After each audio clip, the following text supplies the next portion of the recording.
ലോക്സഭാ തെരഞ്ഞെടുപ്പിലെ തോൽവിയിൽ രാജി ചോദിച്ചു വരേണ്ടെന്ന് മുഖ്യമന്ത്രി.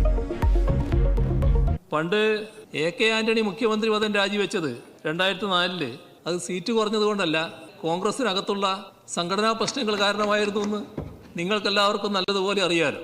അതിനെ ഉദാഹരണമാക്കി നിങ്ങൾ സംസ്ഥാന സർക്കാരിൻ്റെ രാജി ആവശ്യപ്പെടാൻ പുറപ്പെടേണ്ട എന്നാണ്.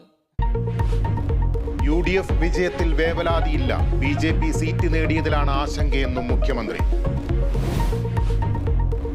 തദ്ദേശ വാർഡ് വിഭജന ബില്ലിൽ നിയമസഭയിൽ പ്രതിഷേധം. സബ്ജക്ട് കമ്മിറ്റിക്ക് വിടാതെ ബില്ല് പാസാക്കിയത് ചോദ്യം ചെയ്ത് പ്രതിപക്ഷം.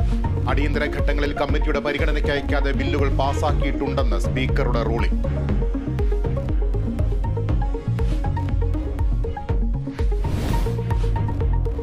മഞ്ഞുമ്മൽ ബോയ്സ് സിനിമാ നിർമ്മാതാക്കൾക്കെതിരെ ED അന്വേഷണം. പറവ ഫിലിംസ് കള്ളപ്പണം വെളുപ്പിച്ചിട്ടുണ്ടോ എന്ന് പരിശോധിക്കും.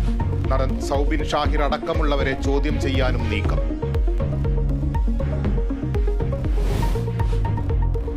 പന്തീരാങ്കാവ് കേസിലെ നവവധുവിനെ കാണാനില്ലെന്ന് പിതാവിന്റെ പരാതി. മകളെ സമ്മർദ്ദപ്പെടുത്തി മൊഴി മാറ്റിച്ചു എന്നാണ് അറിവ്. പരാതിക്കാരിയുടെ മലക്കം മറിച്ചിലിൽ അന്വേഷണ സംഘം പ്രതിരോധത്തിൽ. മജിസ്ട്രേറ്റിന് രഹസ്യമൊഴി നൽകിയതിനാൽ കേസ് ദുർബലമാകില്ലെന്ന് പ്രതീക്ഷ.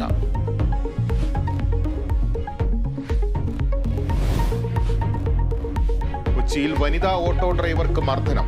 ജയയ്ക്ക് മർദ്ദനമേറ്റത് കുഴുപ്പിള്ളി ബീച്ചിൽ വെച്ച്. അതിക്രമം ഓട്ടോ സവാരിക്ക് വിളിച്ച ശേഷം.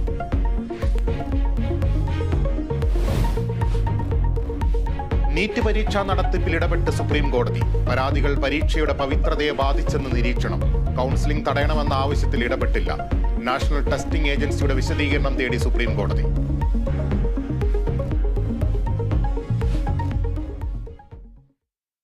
ലോക്സഭാ തെരഞ്ഞെടുപ്പ് തോൽവിയിൽ സംസ്ഥാന സർക്കാരിന്റെ രാജി ചോദിച്ചു